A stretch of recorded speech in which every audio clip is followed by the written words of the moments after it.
ನಿಂತರೆ ಸೋಲು, ಹೆಜ್ಜೆ ಇಟ್ಟರೆ ಪವಾಡ.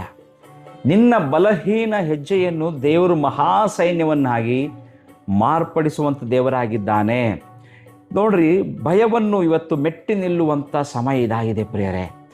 ನಮ್ಮ ಜೀವನದಲ್ಲಿ ಕಷ್ಟಗಳು ಅಥವಾ ಭಯಗಳು ಅಥವಾ ಸಂಕಟಗಳು ಅನೇಕ ವಿಷಯಗಳು ಬಂದಾಗ ಇದ್ದಲ್ಲೇ ಇದ್ದರೆ ಎಲ್ಲ ಪರಿಸ್ಥಿತಿಗಳು ತನ್ನಷ್ಟಕ್ಕೆ ತಾವೇ ಎಲ್ಲವೂ ಸರಿಯಾಗಬಹುದು ಎಂಬುದಾಗಿ ಅನೇಕ ಸಾರಿ ನಾವೇ ಸಮಾಧಾನ ಪಡಿಸಿಕೊಂಡು ಒಂದು ಕಂಫರ್ಟ್ ಝೋನಲ್ಲಿ ಜೀವನ ಮಾಡುವಂಥದ್ದು ಅಭ್ಯಾಸ ಮಾಡ್ಕೊಂಡ್ಬಿಡ್ತೇವೆ. ಆದರೆ ನೆನಪಿಡಿ, ಸ್ಥಗಿತಗೊಳ್ಳುವುದು, ಸ್ಟ್ಯಾಗ್ನೇಷನ್, ನಮ್ಮನ್ನು ಸದ್ದಿಲ್ಲದೆ ಕೊಲ್ಲುವಂಥ ಸೈತಾನನ ತಂತ್ರ ಎಂಬ ಸತ್ಯವನ್ನು ಗ್ರಹಿಸ್ಕೋಬೇಕು.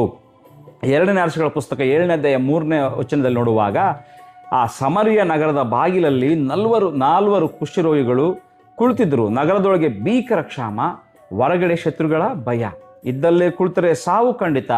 ಆಗ ಅವರಲ್ಲಿ ಒಬ್ಬನು ಒಂದು ಸಿಂಹ ಗರ್ಜನೆ ಅಂತ ಒಂದು ಪ್ರಶ್ನೆಯನ್ನು ಅವರ ಮುಂದೆ ಇಡ್ತಾ ಇದ್ದಾನೆ. ಏನೋ ಪ್ರಶ್ನೆ, ನಾವು ಸಾಯುವ ತನಕ ಇಲ್ಲೇ ಯಾಕೆ ಕೂತ್ಕೊಳ್ಬೇಕು?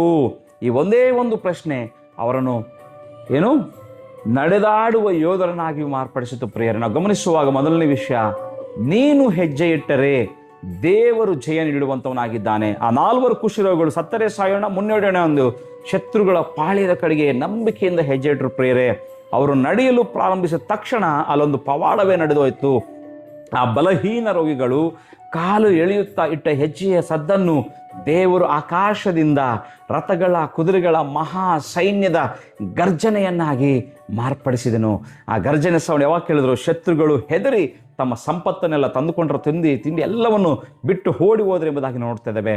ನೆನಪಿಡಿ, ಅವರ ಬಾಗಿಲಲ್ಲಿ ಕುಳಿತಿದ್ದಾಗ ಆ ಪವಾಡದ ಸದ್ದು ಬರಲಿಲ್ಲ. ಅವರ ಕಾಲುಗಳು ಚಲಿಸಿದಾಗ ಮಾತ್ರ ದೇವರು ಜಯವನ್ನು ಬಿಡುಗಡೆ ಮಾಡಿದನು. ಪ್ರಿಯರೇ, ನೋಡ್ರಿ, 2ನೇ ವಿಷಯಕ್ಕೆ ನಾವು ಮುಂದೆ ಹೋಗುವಾಗ, ನಿನ್ನ ಹೆಜ್ಜೆ ಇಡೀ ದೇಶವನ್ನೇ ರಕ್ಷಿಸುವಂಥದ್ದಾಗಿದೆ. ಹೌದು, ಈ 4 ರೋಗಿಗಳು ಸಿಕ್ಕಿದ್ದ ಆಹಾರವನ್ನು ಮತ್ತು ಚಿನ್ನವನ್ನು, ಬೆಳ್ಳಿಯನ್ನು, ಎಲ್ಲ ಬಂಗಾರಗಳನ್ನು ತಾವೇ ಅನುಭವಿಸಿ ಸುಮ್ಮನಿರಲಿಲ್ಲ.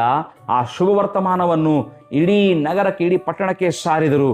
ಆದರೆ ಅವರ ಒಂದೇ ನಿರ್ಧಾರ ಇಡೀ ದೇಶದ ಕ್ಷಾಮವನ್ನೇ ಅಲ್ಲಿ ಅಂತ್ಯಗೊಳಿಸುತ್ತೆ ಎಂಬುದಾಗಿ ನೋಡ್ತಾ ಇದ್ದೇವೆ. ನಾವು ಭಯವನ್ನು ಗೆದ್ದು ಇಡುವಂಥ ಒಂದೇ ಒಂದು ಹೆಜ್ಜೆ ನಮ್ಮ ಕುಟುಂಬದ ಪರಿಸ್ಥಿತಿಯನ್ನು, ನಮ್ಮ ಮುಂದೆ ಬರುವಂಥ ಪೀಳಿಗೆಯ ಪರಿಸ್ಥಿತಿಯನ್ನು, ನಮ್ಮ ಸಮಾಜದ ಭವಿಷ್ಯತ್ತನ್ನು ಸಂಪೂರ್ಣವಾಗಿ ಬದಲಿಸುವಂಥದ್ದಾಗಿದೆ. ಸತ್ಯವನ್ನು ಗ್ರಹಿಸ್ಕೋಬೇಕು.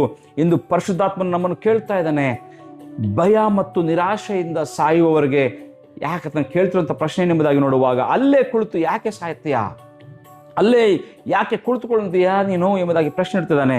ಏಳು, ದೇವರ ಮೇಲೆ ನಂಬಿಕೆ ಇಟ್ಟು ಮೊದಲ ಹೆಜ್ಜೆ ಇಡು. ಶತ್ರುಗಳು ಓಡಿ ಹೋಗುವ ದಿನ ಇದಾಗಿದೆ ಎಂಬುದಾಗಿ ಆತನು ಹೇಳ್ತಾ ಇದ್ದಾನೆ. ಪರಮ ತಂದೆಯೇ, ನಮ್ಮನ್ನು ಭಯದಲ್ಲಿ